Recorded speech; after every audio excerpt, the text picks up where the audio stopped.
मैं अपनी ओर से इस एग्रो फेयर 2022 का अपने माया ग्रुप ऑफ कॉलेजेस के चेयरमैन जोयल साहब का तहे दिल से आभार प्रकट करता हूं कि उन्होंने इस देवभूमि में किसानों के लिए एक ऐसा कार्यक्रम आयोजित किया जिसमें हमारे नन्हे मुन्ने बच्चे जो कल बहुत अच्छे किसान बनेंगे, बहुत अच्छे नायक और नायिका बनेंगे, तो उनको बहुत बहुत ढेरों बधाइयाँ और उनका बहुत बहुत धन्यवाद मुझे आपसे मिलाने का। उनकी टीम जिसमें डीन, डायरेक्टर्स, सभी हमारे शिक्षकगण गुरुओं का सम्मान सदैव करते हुए मेरे दर्शक दीर्घा में बैठे हुए और उनके आशीर्वचन मिलते रहे सबको, उन सबका भी बहुत बहुत धन्यवाद। और इस उत्तराखंड की माटी में हमारे सुदूर जनजातीय क्षेत्र से हमारे प्रगतिशील कृषक और परम श्रद्धेय श्री प्रेमचंद शर्मा जी जो हमारे पद्म विभूषण से सम्मानित हुए, उनके लिए भी बहुत बहुत उनका हार्दिक धन्यवाद, आभार। इस कार्यक्रम में अपने आशीर्वचनों से हमारे उद्यमियों का, हमारे साथियों का और हमारे छात्रों का जो उत्साहवर्धन उन्होंने अपनी वाणी में अपने खेत से, अपने घर से, अपने समाज से किया, हम उनके भी कृतज्ञ हैं। मैं भी उनकी बहुत बहुत बधाई देना चाहता हूं अपने कृषि विज्ञान केंद्र की ओर से। आप हमारे भी बहुत लंबे समय से सानिध्य जो आपका हमारे साथ रहा, करीब 15 वर्षों से पिछले से। और जहाँ तक बात है कि भाई आज हम उत्तराखंड की खेती की अगर बात करें तो 2-3 ऐसी चीज़ें हैं बच्चों, आप परेशान ना हो बिल्कुल भी। आप सुबह से बातें सुन रहे हैं और बातें सुनना आज के युग में सबसे कठिन काम है या नहीं? हाँ, तो देखो ये बात तो आपकी समझ में आ गई कि वाकई कठिन काम है। और जितने भी कठिन काम है इनमें पसीना बहा के जो चीज़ निकलती है वो निकलती बहुत अच्छी है। तो हमारे जो मीडिया के साथी हैं, चाहे वो इस पंडाल के बाहर कार्य कर रहे हों या जो यहाँ पर अपनी तकनीक प्रदर्शन कर रहे हों, उनका भी बहुत बहुत सहयोग मैं देना चाहूँगा और लेना चाहूँगा उनसे कि अभी जो छोटे छोटे बच्चे हैं जिन्होंने कृषि विज्ञान नहीं पढ़ा है और कृषि विज्ञान केला इसमें मेला में हम लोग आए हैं, तो यहाँ से हमको क्या मिलेगा और क्या मिलना चाहिए और क्यों हम विश्व में प्रसिद्ध हैं। चिंता करने की बात नहीं, हर आदमी प्रॉब्लम पे बात करता है कि बहुत ज़्यादा प्रॉब्लम है। अभी कॉलेज से बाहर निकलेंगे तो आपको भीड़ मिलेगी, बहुत से लोग परेशान हो जाएंगे। परेशान होने से मतलब वो इतनी चिंता करने लगेंगे जैसे एसएसपी ट्रैफिक की जिम्मेदारी इन्हीं पे है, बस तनख्वाह इन्हीं को मिलती, इतनी चिंता करेंगे वो लोग। और जब चलेंगे तो वो गलत चलेंगे, यानी कि अपने दायित्व से अलग अगर आप काम कर रहे हैं, कोई एक्टिविटी में ज़्यादा हिस्सेदारी कर रहे हैं, उस एक्टिविटी में जो आपकी नहीं है, आप अपनी प्लानिंग के हिसाब से नहीं चल रहे हैं, कोई योजना आपने नहीं बनाई है, तो ये समस्याएं आती हैं। संभावनाएं क्या हैं उन पर बहुत विचार करने की आवश्यकता है। तो मैं आपको बात कर रहा था थोड़ी सी, यदि हम भारत की बात करें तो दोस्तों चिंता करने की इसलिए जरूरत नहीं है कि कैसा भी समय आए, बहुत बुरा बुरा समय आया, लेकिन खेती जिसको कहते हैं हम, उस खेती ने किसी को भूखा नहीं सोने दिया, ये हम सबकी जीत है। और भारत, चूंकि उत्तर भारत में हम लोग रहते हैं तो यहाँ की जो जलवायु है, उस जलवायु में इतनी विभिन्नता है, इतनी अलग अलग तरह की जलवायु हमारे पास है कि जब हमारे यहाँ बर्फ पड़ रही होती है तो भारत के दक्षिण हिस्सों में इतनी तेज गर्मी होती है, इतनी उमस भरी हुई गर्मी होती है कि यहाँ का केसर, यहाँ की सेब, यहाँ का राजमा, यहाँ का टमाटर, यहाँ की मटर, यहाँ की और दलहन दाल, मोटे अनाज हम पैदा करते हैं। और जब दूसरी जगह जाते हैं उसी पसीने में, तो वहाँ मोटे चावल की खेती हो रही होती है, काजू की खेती हो रही है, जहाँ 50 डिग्री तापक्रम होता है और नमी इतनी होती है कि आप जो है पसीना सोख नहीं सकते। तो ये भारत में ही है, इतनी विभिन्नताओं का हमारा जो क्षेत्र है, हम इसके लिए उस माटी को नमन करते हैं और धन्यवाद देते हैं ईश्वर का कि उसने हमें इस माँ गंगा और यमुना और सरस्वती के अपने फैलाव के पास में जन्म दिया, तो आप और मैं सब के सब बधाई के पात्र हैं। ईश्वर के प्रति हमको अपनी संवेदना जो है और जो शुभ आशीर्वाद है उसका हमेशा लेते रहना चाहिए। यदि भारत की बात करें तो भारत विश्व के अंदर बहुत बड़ा क्षेत्रफल रखता है, लेकिन बहुत बड़े बड़े क्षेत्रफल के अन्य विश्व के देश भी हैं, जिसमें ब्राजील है। बच्चों, आपने पढ़ा होगा ब्राजील। आज भारत की जो गाय है, जिसको देसी गाय कहते हैं हम लोग, वैसे तो हर गाय जब यहाँ पलती है, बढ़ती है और यहाँ के मौसम को सहन कर लेती है, उसमें रम जाती है, तो वो देसी ही मानी जाती है। लेकिन हमारी देसी गाय आज ब्राजील के अंदर पल रही हैं, और अगर भारत में देसी गाय की परिकल्पना करनी है तो ब्राजील से वो हमको सीमेन लाके, वो प्रजाति लाके हमको अपने बाड़ों में बांधनी पड़ेगी। चाहे हम गिर की बात करें, चाहे हम साहिवाल की बात करें, चाहे कांकरेज गाय की बात करें, चाहे हरियाणा नस्ल की बात करें, तो ये है। आज जब विश्व के अंदर अच्छा चावल खाने वाले कौन से देश हैं? वो हमारे अरब के देश हैं। सबसे ज्यादा पैसा हमको चावल का वो देते हैं। तो उसमें आपको जानकर बड़े ताज्जुब की बात होगी कि भारत विश्व में पहला ऐसा देश है जिसका चावल अरब की खाड़ी में पसंद किया जाता है कि ये भारत का चावल है। तो इसमें भी आप बधाई के पात्र हैं। और सबसे ज्यादा बधाई कब मिलनी चाहिए आपको? जब ये कहते हैं अरब के अंदर बैठे हुए लोग, खाड़ी में बैठे हुए लोग, दुबई में बैठे हुए लोग, अबू धाबी में बैठे हुए लोग एयरपोर्ट पर बात करते हैं कि यार ये चावल तो हमको उत्तराखंड का चाहिए था। कौन सी देश का चाहिए था? प्रदेश का, उत्तराखंड का। तो उत्तराखंड के चावल को इतनी मान्यता है, तो ये भी एक गर्व की बात है। उत्तराखंड की लीची और आम ये बहुत बड़ी पसंद की जाने वाली जो हमारी खाद्य वस्तु है। और दोस्तों, आपको जान के बड़ा ताज्जुब होगा कि 72 देशों के स्वीकार करने पर अगला जो वर्ष है हमारा 2023, वो हमारे उत्तराखंड के लिए बड़ा विशेष होने को जा रहा है, क्योंकि उसको मोटे अनाजों का वर्ष घोषित किया है। जो हमारा यूएन है, राष्ट्र जो संयुक्त राष्ट्र संगठन है, उसने अगले वर्ष को मोटे अनाजों का। और बहुत से लोग कहते हैं कि मोटे अनाज क्या है? 50% वैज्ञानिकों से अगर बात करूं तो मोटे अनाज की परिभाषा नहीं बता पाते।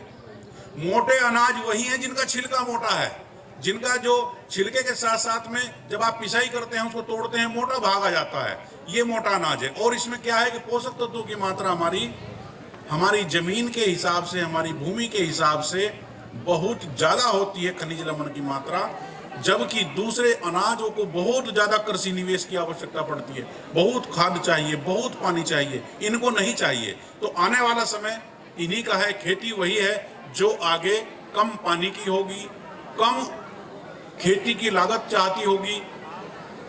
तो इसलिए आज देख रहे होंगे कि भारत सरकार भी मोटे अनाजों की खेती पर प्रोत्साहन दे रही है। यहाँ तक कि उत्तराखंड ने भी अपनी योजनाओं के अंतर्गत इसका मूल्य बढ़ाकर देने की बात की है, और मूल्य बढ़ाकर दे भी रहे हैं। लगभग 200 से लेकर 300 रुपए प्रति क्विंटल अनाज की जो कीमत तय करती है सरकार, उससे ज्यादा किसानों को भुगतान किया जा रहा है। तो ये हमारी संभावनाएं हैं। और संभावनाएं ये भी हैं कि अभी हमारे डॉक्टर साहब बात कर रहे थे मॉर्निंग में कि जो प्रोटेक्टेड कल्टीवेशन है, यानी कि जो उसमें स्ट्रॉबेरी की उन्होंने खेती बताई, जो एक नवाचार उन्होंने बताया कि हमारे जो छात्र हैं रोजगार परक खेती के लिए नर्सरी उत्पादन का कार्य यदि करें तो उनको लाभ हो सकता है। केवल विद्यार्थी ही नहीं, गांव के युवक ही नहीं, गांव के वो युवक भी जो खेती ऐसी करना चाहते हैं कि प्रतिदिन उनको अच्छा मुनाफा मिले, वो अच्छी नर्सरी उत्पादन का कार्य, चाहे वो आपकी 20-25 दिन की नर्सरी हो, चाहे वो आपके 3 महीने की नर्सरी हो, चाहे वो वार्षिक पौधों की हो या वन के पौधों की हो, उपयोगी पौधों की हो, कम उपयोगी पौधों की हो, तो आप वर्ष भर नर्सरी उत्पादन का कार्य छोटे से छोटे क्षेत्र में कर सकते हैं। और कोई जरूरी नहीं है, तकनीक वही नहीं है जो आपको बाजार से ही खरीदने में मिलेगी। तकनीक वो है जो एग्री स्टार्टअप से हमारे बच्चों ने तैयार की है। क्या बांस के डंडे लेना, पुरानी पॉलीथीन लेना, इसका प्रयोग अपनी खेती में करना, अनावश्यक रूप से खाद और उर्वरकों का प्रयोग ना करके केवल जमीन के अंदर ही पड़े हुए पोषक तत्वों का प्रयोग कराना आज समय की आवश्यकता है। क्योंकि आप देखते होंगे, एक तरफ तो हम कहते हैं कि फार्म मैकेनाइजेशन, कृषि यंत्रों को बढ़ावा दिया जाए, दूसरी तरफ हम बात कर रहे हैं प्राकृतिक खेती की। अब तो जैविक खेती की बात भी बहुत पुरानी हो गई। अब तो नेचुरल फार्मिंग की बात आ गई और इसका कंसेप्ट ये है कि इसमें बाहर से कोई चीज आपको खरीद कर इस्तेमाल नहीं करनी, केवल घर पे ही जो आपका पशुओं का वेस्ट है उसको इस्तेमाल करना है। तो अब बच्चों ज्यादा बात ना करते, मैं 2-3 स्लाइड दिखाना चाहूंगा आपको, फोटो दिखाना चाहूंगा, उससे थोड़ा सा आपको आइडिया लगेगा कि हम कहाँ हैं और क्या होना चाहिए। यही ज्ञान है और यही विज्ञान है। वास्तव में जो सामूहिक और समन्वित खेती की बात करते हैं, बहुत से लोग अंग्रेजी में बोल के चले जाते हैं इंटीग्रेटेड फार्मिंग सिस्टम। बोलने में बहुत अच्छा लगता है और सुनने में भी बहुत अच्छा लगता है, क्योंकि ज्यादा मेहनत नहीं करनी पड़ती कानों को सुनने के लिए। इंग्लिश में आराम से समझ में आ जाता है कंप्यूटर को भी, और आजकल कंप्यूटर का युग है। यदि कंप्यूटर की जो चीज समझ में आ गई तो वो तो है बढ़िया, और जो कंप्यूटर को अगर समझ में ना आई तो वो है बेकार। चाहे आपका रेलवे का रिजर्वेशन हो, चाहे आपका फ्लाइट का रिजर्वेशन हो, अगर उसकी समझ में नहीं आया तो क्या नीचे बैठ के जाओगे? यही है समस्या, इसी को देखना है, इसी को दुरुस्त करना है। तो थोड़ा बढ़ा दीजिए तो 2-4 स्लाइड। ये हाँ पिछले वाली ले लो, और इससे पीछे वाली, हाँ बस ये रोक दो। ये है हम और ये है भारत। यदि हम देखें पहले वाले जो हमारे कॉलम है उसमें भारत का लिखा है, दूसरे वाले में उत्तराखंड लिखा है। तो यदि बात करें तो 19वां हमारा स्तर बैठता है राज्य का, इसमें कुल क्षेत्रफल में। और यहीं पर जो दूसरी चीजें हैं लगभग 158 यानी कि लगभग 1.5 से थोड़ा सा ज्यादा हमारी फसल की सघनता है, जो घट रही है अब धीरे धीरे। लेकिन भारत के अगर एवरेज की बात करें तो उसमें से हम बेहतर हैं। तो इसलिए सबसे पहले वो बात देखिए, माननीय विधायक जी ने भी एक बात कही अपने संबोधन में, उसका भी हमको स्मरण करना चाहिए कि अपने आप को पहचानो। कभी बिल्कुल परेशानी मत समझो कि हमारी मिट्टी बह रही है या हमारी पलायन हो रहा है। पलायन की तो बात ही मत करना आप दोस्तों। पलायन की बात इसलिए मत करना कि पलायन जहां भी हुआ होगा कहीं, वो उन्नति के लिए हुआ होगा। और मुझे विश्व का कोई एक ऐसा देश बता दो जहां से पलायन नहीं हुआ। क्या इजराइल से पलायन नहीं हुआ? आप तो बच्चे पढ़ने वाले हो ना। अगर उत्तराखंड से पलायन हुआ है तो क्या इजराइल से पलायन नहीं हुआ? क्या दुबई वाले दिल्ली में नहीं रहते? क्या बॉम्बे वाले देहरादून में नहीं रहते? क्या अभी पिछले कुछ वर्षों में खेती करने के लिए लोग बाग नहीं जा रहे हैं? क्या पर्वतों में जा रहे हैं? अगर कुछ भी ना करें हम, प्रकृति अपने आप करती है, और ऐसा करती है कि किसी की समझ में 50 साल के बाद आएगा कि इसने क्या किया है ये। तो इसलिए जो भी करो प्लानिंग से करो, और नहीं करो तो मिट्टी को खाली छोड़ दो, उसको डिस्टर्ब मत करो, जाओ भी मत उसकी तरफ देखने के लिए, क्योंकि प्रकृति अपने आप उसको संवार लेगी, उसका श्रृंगार कर देगी। ह्यूमन एक्टिविटी, मानव की जब भी क्रियाएं कहीं बढ़ेंगी, अगर गलत तरीके से बढ़ेंगी। अभी हमारे पद्मश्री जी ने भी एक संबोधन में अपने बात कही कि जब पर्वतों में प्लास्टिक का कचरा जा रहा है, इसको कौन लेके जा रहा है बताओ? गंगा का पानी कभी ऋषिकेश से श्रीनगर की तरफ जाते हुए किसी ने देखा है क्या? नहीं देखा ना। तो कचरा तो आदमी लेके जा रहा है, तो आदमी को रोकना चाहिए। आज हम एग्रो इको टूरिज्म की बात करते हैं, वो पॉलिसी की बात है हालांकि, लेकिन वो प्रतिबंध के साथ में होनी चाहिए। मेरा ऐसा मानना है अपना। वो प्रतिबंध के साथ तब होगी जब प्लास्टिक में पानी नहीं जाएगा। वो कुम्हार का जो बर्तन होगा मिट्टी का, उसमें पानी जाएगा तो चला जा केदारनाथ। नहीं तो हम अपने केदारनाथ को भी संभाल लेंगे और आपको भी संभाल लेंगे। तो ये जब तक दृढ़ इच्छा उत्तराखंडियों के अंदर नहीं होगी, प्लास्टिक को बैन नहीं करेंगे ऋषिकेश के गेट पे, तब तक हम अच्छे उत्तराखंड की परिकल्पना शायद नहीं कर सकते। आगे बढ़ जाएं जी। जहां बच्चों कहोगे बंद कर देंगे बात करना, ठीक है? आप इशारा कर देना। ज्यादा बात हो गई, थोड़ा सा 5 मिनट और कर लेते हैं बात आपसे।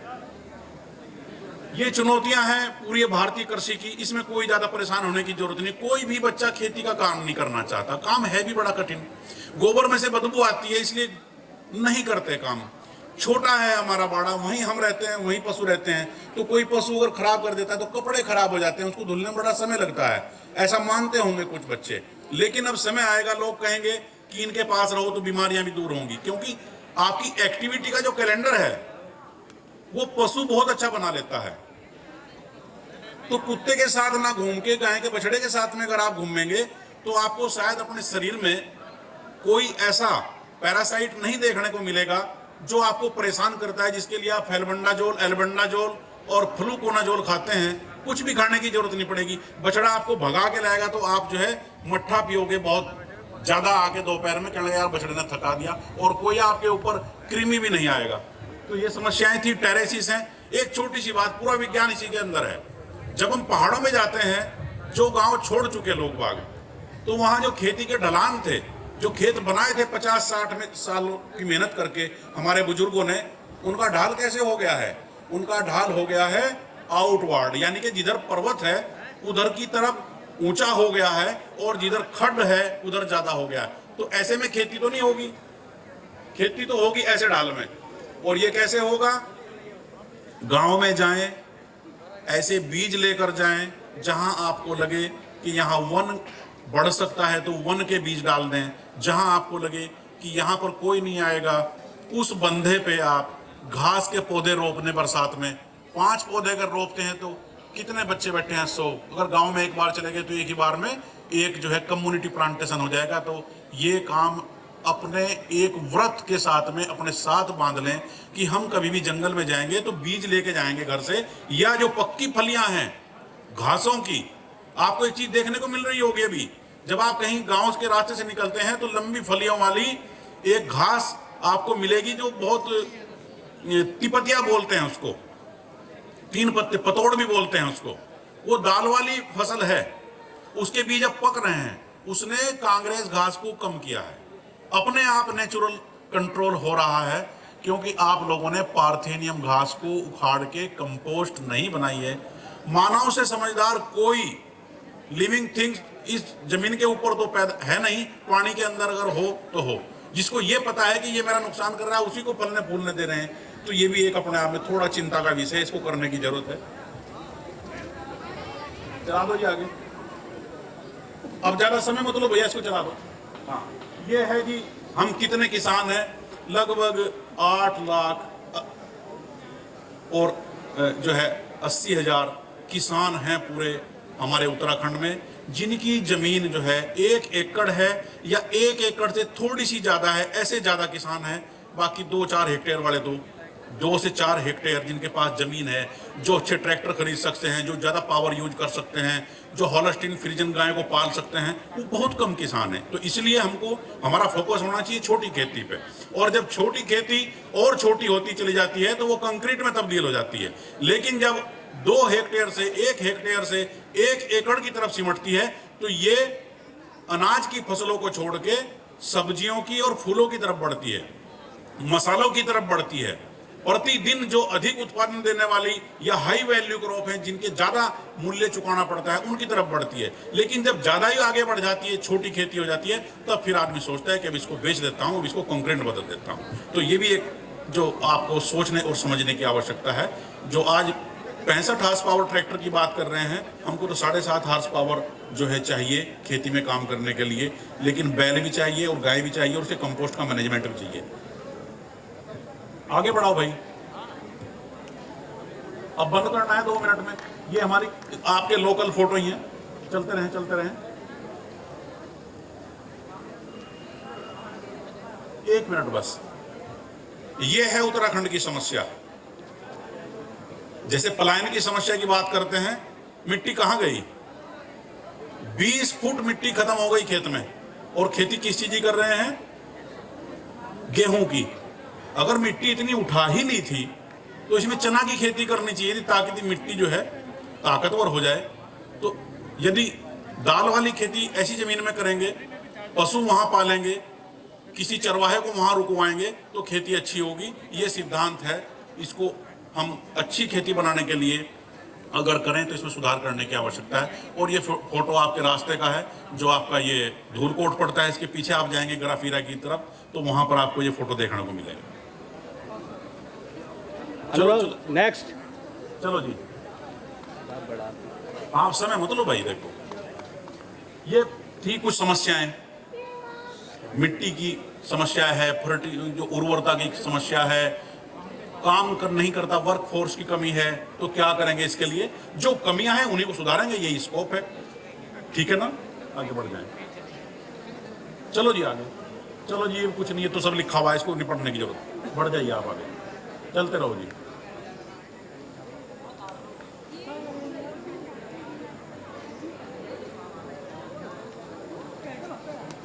बस यहीं रोक लो 1 मिनट।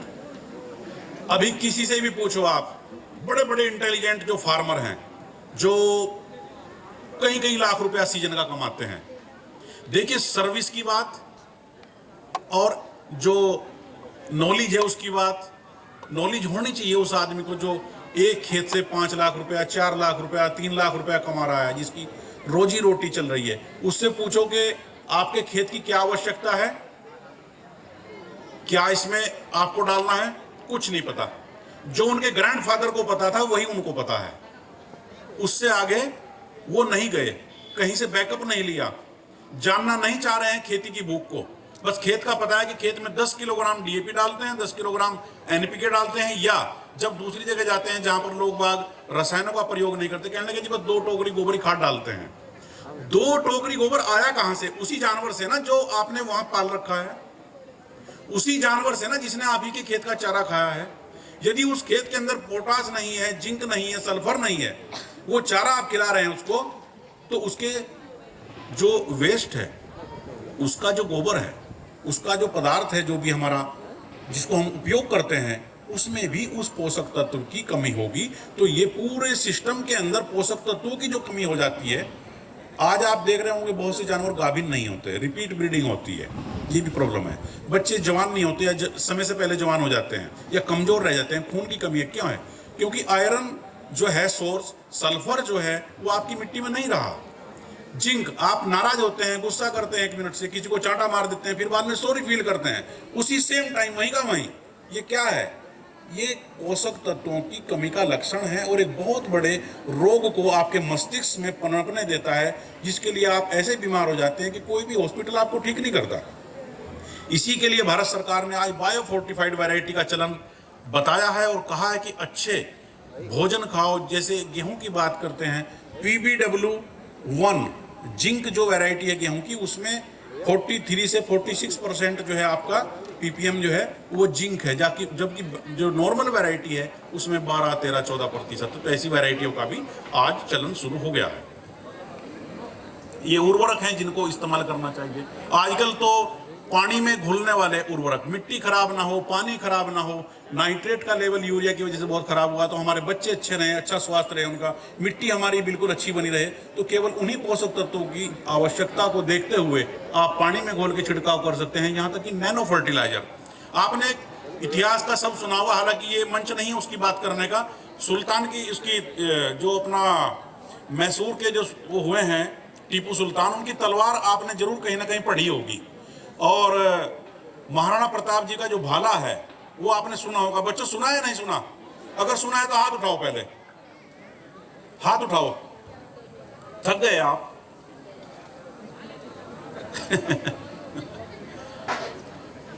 विज्ञान की बात यह है कि आपके किचन में बहुत से चाकू होंगे सब्जी काटने वाले, एक प्याज काटने वाला, एक चाकू जो दूसरी और चीजें काटने वाला।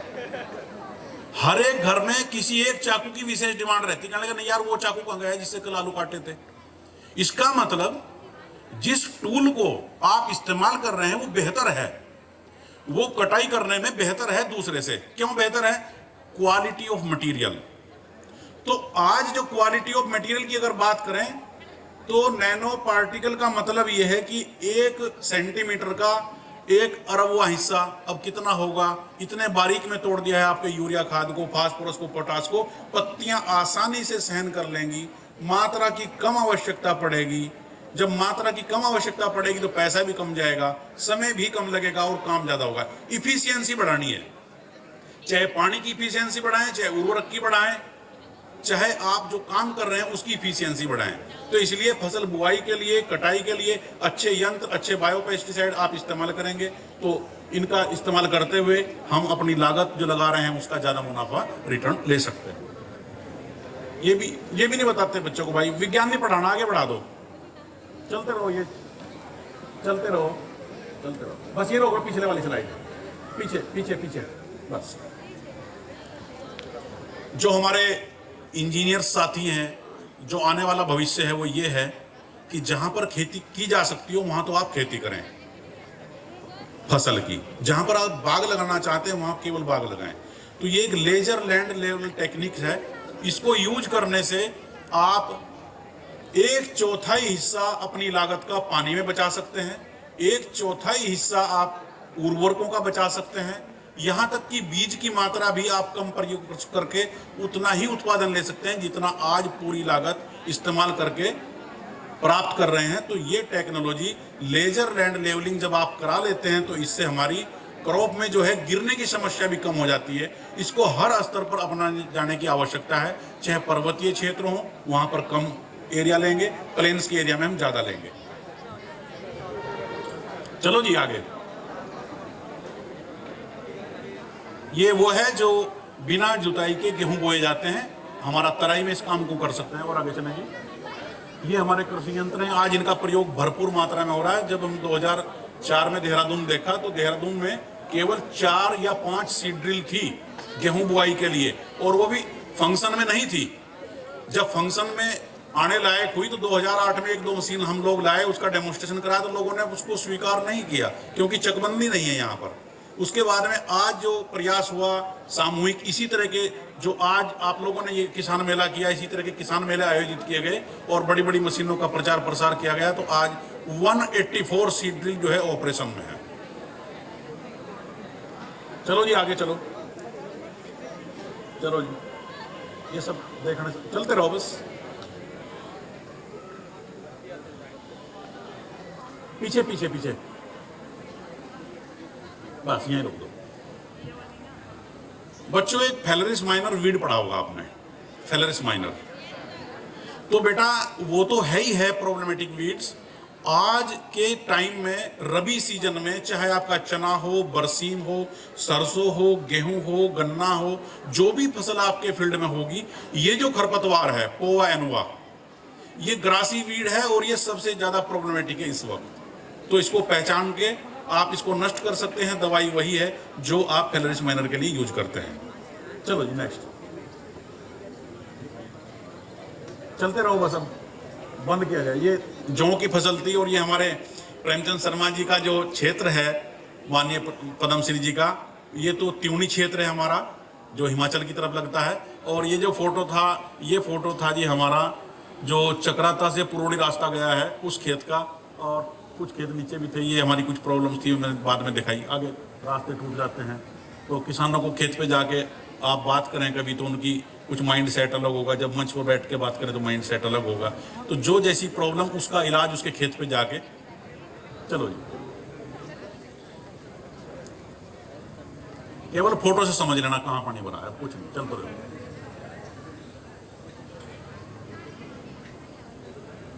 ये प्रॉब्लम्स हैं, चलते रहो जी।